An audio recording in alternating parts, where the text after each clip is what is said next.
We're here in the Bentley section of my garage. This is a 1924 Bentley 3-liter chassis. A lot of confusion about Bentleys. The real Bentleys, the WOs, went from 1919 to 1931. W.O. Bentley was an engineer.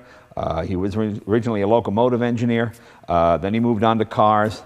And then the company got sold to Rolls-Royce after 1931. And Bentleys became the silent sports car. And it lost some of the luster of the early Bentleys. They won Le Mans like 6 times. Like a lot of great engineers, not a good businessman. So Bentley eventually went bankrupt in 31 and had to sell out, and Rolls-Royce bought the company. And then Bentley went on to design Lagonda and some other impressive engines and cars. But he got to see his cars become a legend. And he got to see the club, the Bentley Drivers Club, one of the great clubs of all time, the Bentley Drivers Club. These guys drive the cars all over the world. You know, I kind of get annoyed at the Duesenberg owners because most of them don't drive their cars. They put them in museums. Whereas the Bentley guys, they drive them, they blow it up, they have spares, they make new engine blocks, they make new everything for them. So it's a terrific, terrific group. Now what I did was, I didn't want to modify an original car. I don't think that's good. You don't want to take a nice original car and cut it up. So I bought a car that had been a race car. This originally had a 4.5-liter engine in it. Now Bentley built 3 liters, 4.5 liters, 6.5-liter, and an 8-liter. They also built the supercharged, the blower Bentleys that you hear about, but those were not built by Bentley. Those were built by Tim Birkin, a very famous English race car driver. He wanted to go faster. Bentley did not like supercharging. He didn't think it was reliable, and he was eventually proved correct because a supercharged blower Bentley never won a race. They were impressive, they were fast, they came in second and third, but I don't think they ever won anything. When Bentley wanted to go faster, he just made a bigger engine. So what they used to do, much like Chevy does, you know how you take the big 396 or the 427 and you put in the little Nova body? That's what the Bentley drivers did. They took the engine from the 8-liter, come on over here. This is the big 8-liter sedan. If you've watched the videos,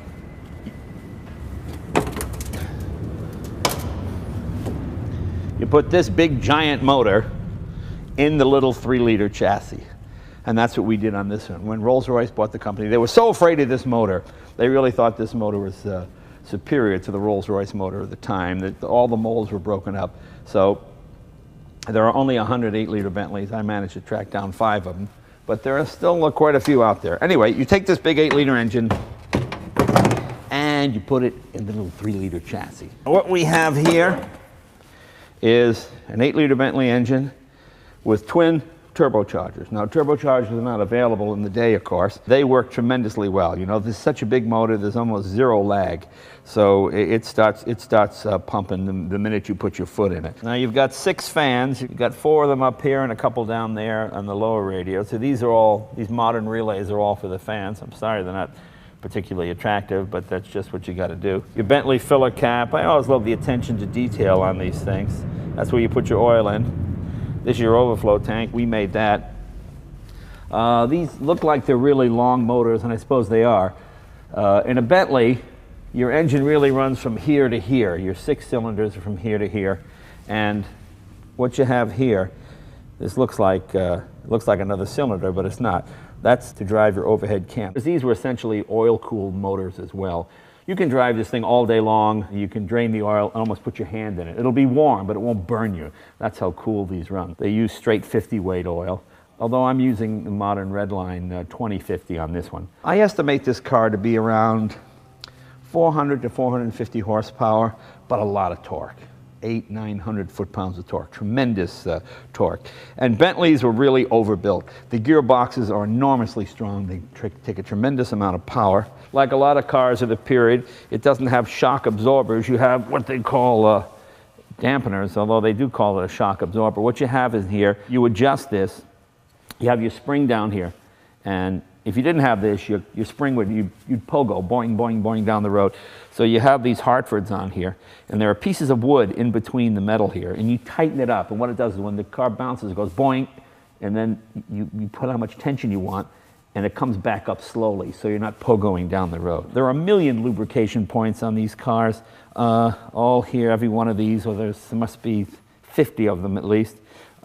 We have double Hartfords on this one.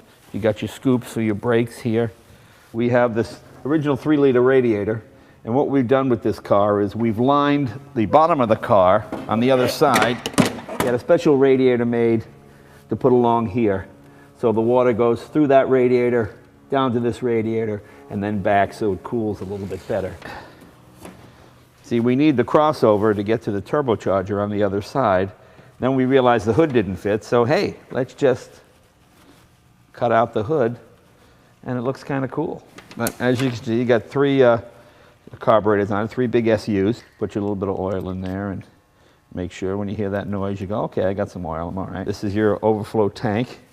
There's a lot happening under the hood of this car. A few other modern things like braking, obviously, of course, and hydraulic clutch. But other than that, it's pretty much as she would have been back in the day. This is your pop-off valve here. The nice thing about Bentleys is this is a solid block. There's no head gaskets, so you're not going to blow a head gasket on this thing. To do any valve work, you have to literally take the whole engine apart and go in through the bottom. Imagine going to a proctologist to get dental work done. That's basically what one of these is. You have to come in through the back to do anything. One thing is that you could do for your old classic they didn't have back in the day was really good modern filtration systems. I like to run a couple of Fram filters on these things, because back in the day they would have just a piece of screen door essentially, you know, and you take the big chunks out of it. So if you can put a modern system in it, I highly recommend it. I don't think anybody calls that cheating, but it will make your engine literally last forever. Here in California, we don't worry about rain too much, but in England, it gets rainy and rusty. So what happens is you'd coat your springs with grease, then you'd put these leather gaiters on, you'd tie them off, and the leather would keep the grease inside the spring there. Bugatti used to sort of insult Bentley by saying Bentley built the fastest trucks in Europe, and in some ways he was correct, but it also made them virtually unbreakable. These things could run 24 hours all day long at Le Mans. The body is what they call a Wyman style body. I can take this body off myself and hold it over my head. No, I'm not incredibly strong, it's just incredibly light. What this is this is a leatherette type fabric stretched over wood. Wyman, what he did was, because metal bodies used to creak and wooden bodies used to make a lot of noise, you had thin strips of wood, and then you had rubber in between the wood where they joined so it wouldn't squeak, and then you stretch this leatherette fabric really tight. The gearbox on this car is a Bentley gearbox. As I said, they're incredibly strong. It's what they call a dog box. What you do is you shave every other gear, so consequently you can slam shift this thing without using the clutch on the move. It's just bam, bam, bam. You can shift it real quickly because there's a lot of space between these gears. It's just like this, and your engine is not moving that fast, so you can shift pretty quickly. I love the rear of this car, the gas tank. Those are your proper English lights, all copper exhaust system. You've got 2 fuel pumps. When this thing is, when you put your foot in this thing, you're dropping down to about 4 miles per gallon, if that. Normally this would have a magneto and a distributor. We got rid of the magneto. We mounted twin distributors right here under the dash, modern distributors, just to make a lot of spark. As you can see, a dashboard that's pretty busy. It's got everything but a speedometer. You've got tachometer. You've got a clock. That's your original 3-liter clock. This is your exhaust gas temperature for your twin turbochargers, water temperature, oil temperature.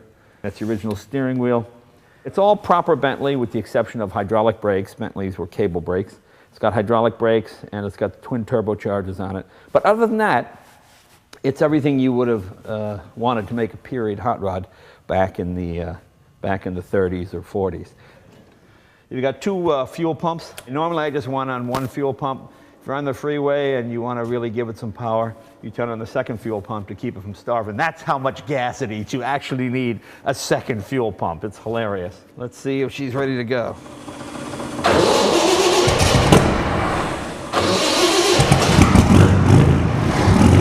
Your gas gauge is on the tank. You have to get out of the car to look at it. I just like the attention to detail. The dog bone here, you've got a spring that holds your gas cap on. Then you gotta turn it that way. See, I've got a fuel cell in there. Then you tighten it up and you hook your spring back on. Still got the original English plates on it. I think it's just a great looking car. Just classic vintage Bentley. Come on, we'll take it for a spin.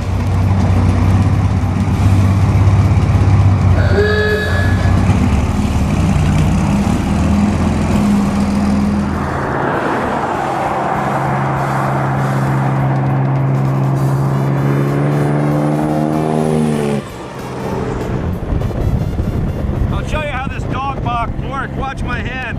I have my hand on the shifter. Notice I'm not touching the clutch. I get up to speed and shift.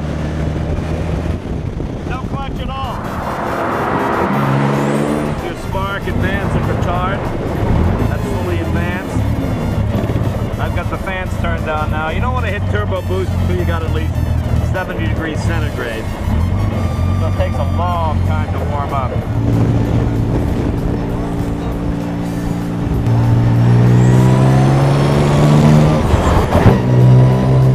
Heating the turbos now.